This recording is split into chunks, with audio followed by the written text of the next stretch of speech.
নামতে মরে যাচ্ছে, জীবনে কোনোদিন কষ্টই করেনি, বসলে একবারে তোমার তোমার তোমার লাগে যাবি। ওরা টাইমে হাফ প্যান্ট পরে আসবেন, হ্যাঁ, আর জুতা রাখবেন মাস্ট বি। অনেকেই কিন্তু নামে যাচ্ছে না কষ্ট করে, হ্যাঁ, ওরা মূলত এদিকে আসেনি, হ্যাঁ।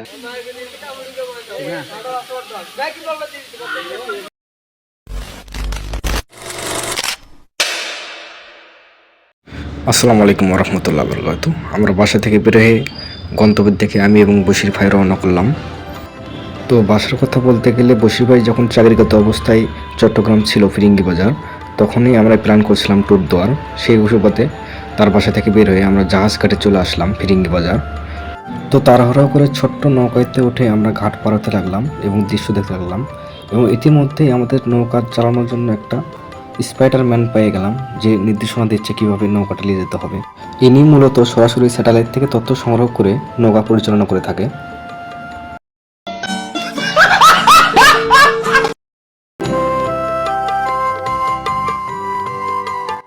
আমরা কিছু ভিডিও স্কিপ করে সরাসরি চলে আসলাম সীতাকুণ্ডু বাজারে, এবং এই বাজার থেকে অটোরিক্সা নিয়ে আমাদের চলে যেতে হবে সেই পাহাড়ের গর্ভের নিচে, এবং গর্ভ বলতে পাহাড়ের নিচে গেটের অবস্থানকে বোঝানো হয়েছে।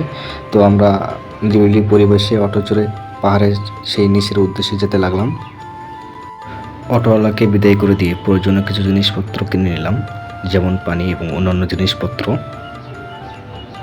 এবং এটা হচ্ছে একদম পাহাড়ের নিচের স্থান, এখানেই সব গাড়ি স্টপ, এবং এখান থেকে হেঁটে যেতে হবে ওই যে উপরে লাল ঘরটা দেখতে পাচ্ছেন, ওটা মূলত পাহাড়ের চূড়া, এবং ওই চূড়াই আমাকে যেতে হবে।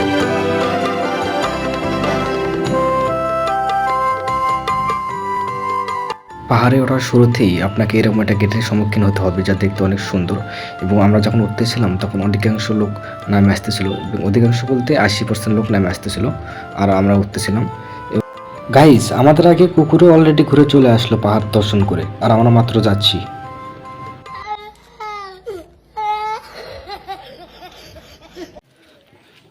দুঃখজনক অবস্থা, এটা যদি আল্লাহ না করুক 20 দিন হতো, তাহলে কি অবস্থাটা হইতো। আপনাদের একটা কথা বলতে ভুলে গেছি, আমরা একটা দুজন মিলে চ্যালেঞ্জ নিয়েছি যে পানি ভর্তি বোতলটাকে আমরা পাহাড়ের শেষ চূড়া অবস্থায় নিয়ে।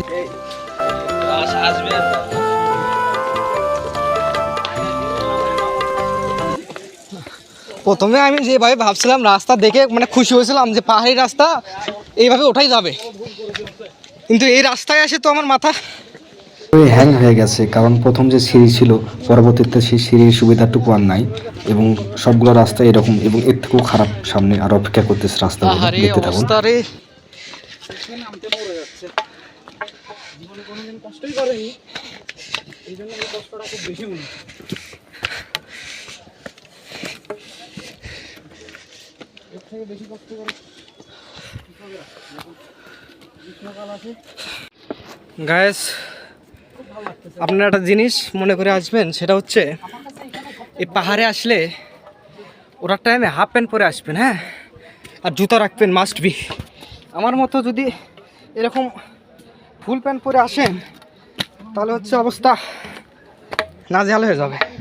কিছুক্ষণ ওটা পরেই আমরা একটা সুন্দর দৃশ্যের সম্মুখীন হলাম, যা দেখতে মাশাআল্লাহ অনেক সুন্দর ছিল। সঙ্গীটাকে নিয়ে যাচ্ছি সাথে,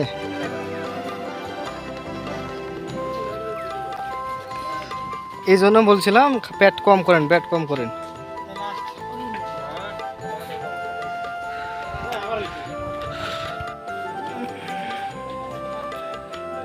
টার্গেট ছিল ওটা, কিন্তু এখানে এসেই থামে গেলাম আমরা দুজনে। বসো না তুমি, বসলে একবারে তোমার তোমার তোমার লাগে যাবি। বসবো না, না না, এটা রেস্ট করতে মানে দাঁড়িয়ে থেকে রেস্ট করতে হবে না। আমার অবস্থা তো খারাপ হয়ে গেছে একবারে। এখন আমার নেক্সট ডেস্টিনেশন হচ্ছে যে চন্দ্রনাথ শিব মন্দির। আমরা এখানে অনেক রেস্ট করছি মোটামুটি, এখন আবার জীবনটাকে ধ্বংস করার পালা। আমাদের মিশন ছিল যে বোতলটা শেষ করে ভাবে এই যে এক্সপিরিয়েন্সটা, পাহাড়ে ওঠার কষ্ট, এই কষ্টর মধ্যে যে সুখ, এটাই মূলত হচ্ছে যে অ্যাডভেঞ্চার। ডাইরেক্ট মাই সম্ভব ও হুটিকিং গিয়া আছে রে লে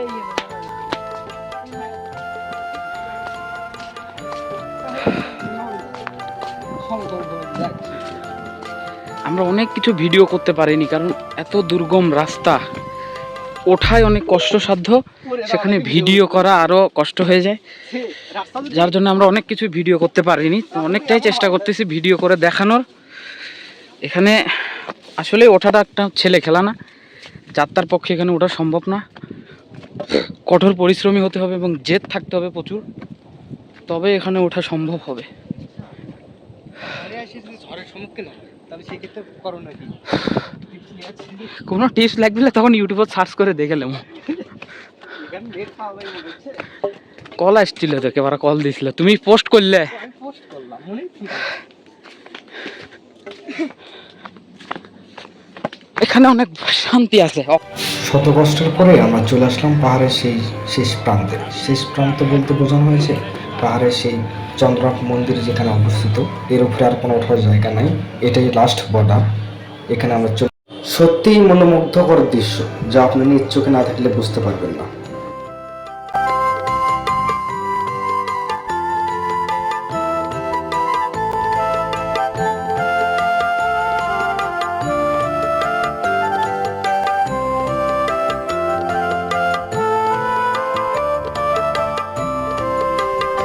এখন আমরা ফিরতি পথে যাওয়ার টাইমে সামনে কিছু পার্ক অবস্থান করছি, আমরা ওগুলো দেখে চলে যাব এই নিয়ত করে আছি। যে অপ্রাণ সিঁড়িতে অনেকেই নামে যাচ্ছে না কষ্ট করে, হ্যাঁ ওরা মূলত এদিকে আসেনি। হ্যাঁ গন্তব্য এখন সেই ঝর্ণার দেখে এখন যাচ্ছি নামে। ও মাই গড,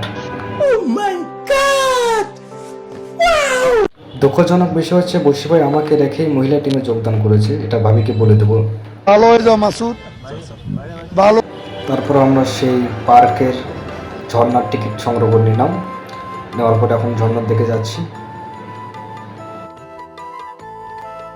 না আমি ভাবছিলাম যে আপনি একটু আমার থেকে পিছিয়ে পড়ে যাবেন, তা আপনি তো আগে গেলেন।